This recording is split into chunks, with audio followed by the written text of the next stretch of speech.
right, we have some fantastic news for you here in the state of Texas.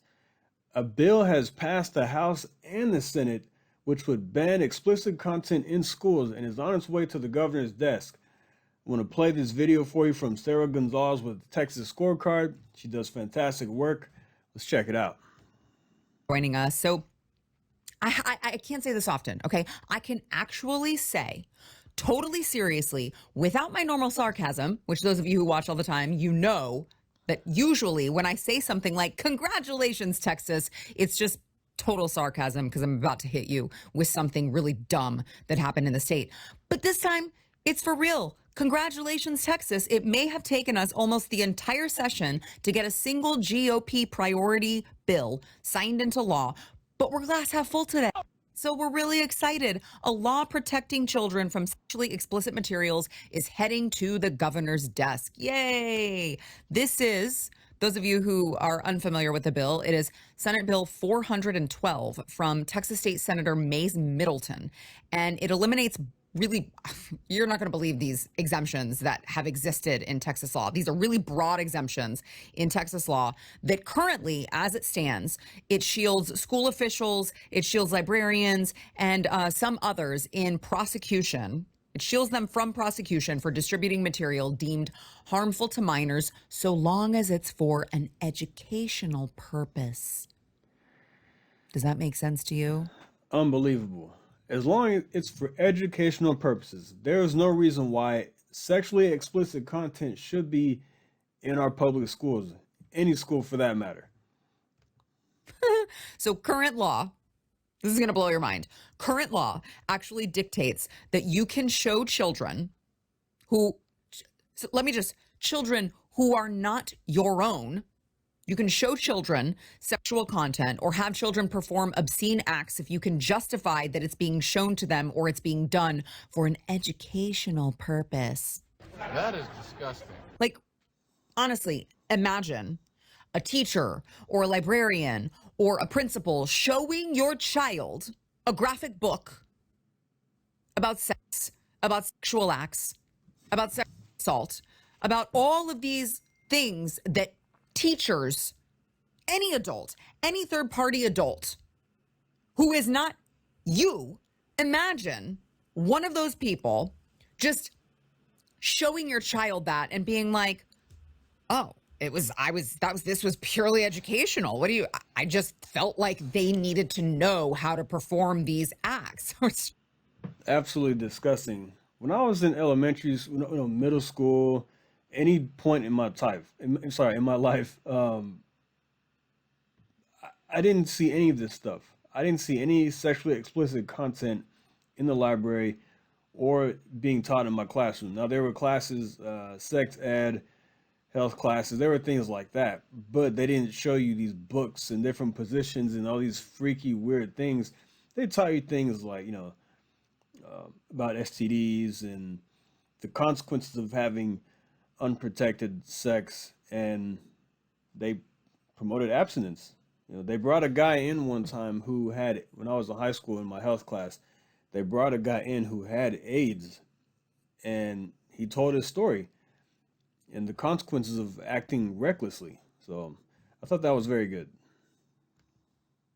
It's just like, honestly, it was for them that I did this. Like, hard drive check on aisle 1. Okay. So the bill removes any sort of groomer's defense that they might have in the school system. This defense of, I was only trying to teach the child about sex.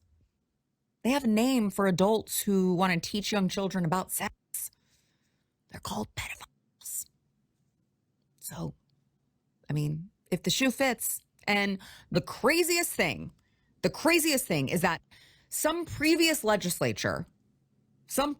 legislature passed a law, thought it was a good idea to pass a law exempting adults from being charged under obscenity laws if, quote, the conduct was for a bona fide educational, medical, psychological, psychiatric, judicial, law enforcement, or legislative purpose. Now, I want you to think about that.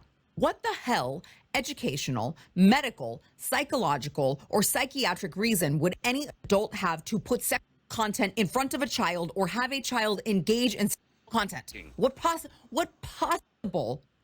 possible form of that could you think of that would be okay to even put that in the law in the first place?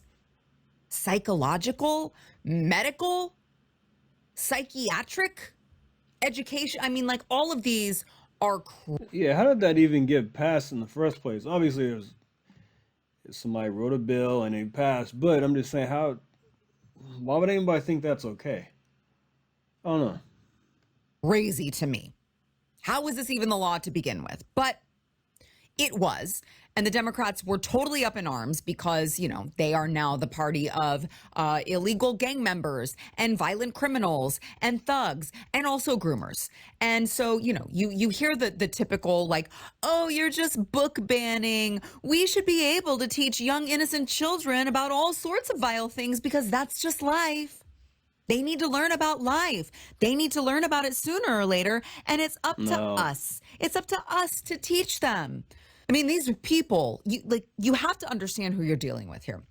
Okay. These people really think that it's the government's job to teach children about sensitive sex matters, to teach children about all sorts of personal, sensitive topics. And if you don't believe me, if you don't believe just how much the Democrats think that they should be the ones to save your children, they should be the ones to raise the children, they should be the ones to instill morals and values and boundaries, they should be the ones. They are, of course, the moral authority here. Listen to Democrat Aaron Zwiener basically say the quiet part out loud. Many of the books that get targeted again and again are books that depict sexual assault. And there is nothing I want more than for our young people to be exposed to what sex can look like so they can avoid it. Our kids need books where they learn about sex without experiencing it in their real lives. There is nothing I want more than for our young people to be exposed to what sexual assault can look like. Our kids need books where they can learn about sex without experiencing it in their real lives. Like, I cannot even express to you how sick to my stomach these statements make me. Like, first of all, notice the eyes, okay? There's nothing I want more than for our young people to be exposed to what sex can look like. Well, sweetheart, it's not your business. That's cute that you want to talk about what you want for my children, not our children. This is not collective here, okay? This is not communism. You don't own my children. My children are my children to parent how I see fit. And I don't really care what you want for young people to be exposed to. It's not your place. What are the important things out? She's absolutely right. The government does not own your children. This is why it is so important to talk about these things, because it's absolutely disgusting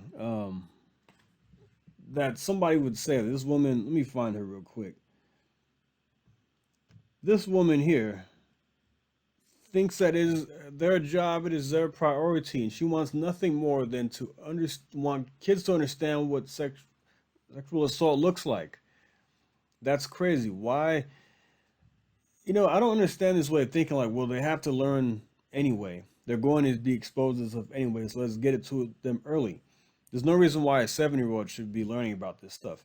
It's the parents' job. It's up to the parents to teach their kids about these things when they feel the time is appropriate. And I think it is good to have health classes in high school, talking about the dangers of certain things, like I talked about before, so you can be educated, but not showing them pictures of explicit things and positions and what it is. Not at 7 years old, 9 or 10 years old. No, there's a time and place for that, and it's not inside of a fifth grader's classroom or an elementary school library or a middle school library. I never saw these things when I was in school, and I don't remember it. I don't remember it at all. There were other students talking about stuff like this. There were kids that were had their own experiences at a very young age. I thought it was very, if you were a virgin, then you got made fun of in some cases, actually. But kids were doing things on their own, behind their parents' backs. But as far as the teachers teaching the kids, showing the kids these things, not okay, not okay. But this is good. This is one of the priorities that was on the GOP's list for this legislative session, and it has passed the House and the Senate, and Governor Abbott will sign this. So I'm very happy. Let's take a quick rundown of what these priorities are. Legislative priorities for the 89th session of the Texas Legislature. Border enforcement to repel invasion and deter illegal immigration, creating a Texas Department of Homeland Security to prevent illegal entry and trafficking and to deport illegal aliens to Mexico or their nations of origin. Look, Trump administration is already taking bold, swift action on this. Texas has passed some bills last legislative session. So this is good. Requiring the use of E-Verify, I think is crucial. I think it's critical. That must pass. Bail reform is going to help with all of this stuff. But let's keep going. Secure Texas elections, requiring proof of citizenship to vote. Stop sexualizing Texas kids. Prohibiting taxpayer funding to any entities that permit or promote sexually inappropriate content to minors, and legislatively banning instruction on sexual orientation and gender ideology in schools and libraries. No Democrat chairs. Ban taxpayer-funded lobbying. Secure the electric grid. This is crucial for all of us, not just Republicans, Democrats. It's crucial for everybody. Texas is not for sale. This is a good one. Banning the sale of real property in Texas and discontinuing taxpayer funding and incentives to government entities and proxies of China, Iran, North Korea, and Russia, and individuals from these nations who are not legal permanent residents or citizens of the United States. I don't see a problem with this. This is in the legislature right now. So we will see if this passes. I'm hoping it does. Of course, opponents are calling it racist and things like that. But if it's an adversary, these people are not citizens of the United States and they're snatching up land here in Texas, I think there needs to be some regulation on that. Florida passed a bill which cracks down on that. I know they face some challenges, but it still got passed. I don't want our adversaries having access to our land. If they do, it needs to be far away from the electric grid and military bases. Federal overreach. So there are the priorities right there. And I'm glad that at least one of these, the House and Senate agreed on something. That's very good. So I can't wait till this gets passed into law. I want to see all of these things pass, actually, but it's unlikely they will all pass. But the more the better. At least we got one down, and we'll see what happens as we come to a close this legislative session. I'm going to stop the video right there. Hope you enjoyed this video. Like and subscribe. Share with your friends and family. And I will see you next time. Thank you. Take care.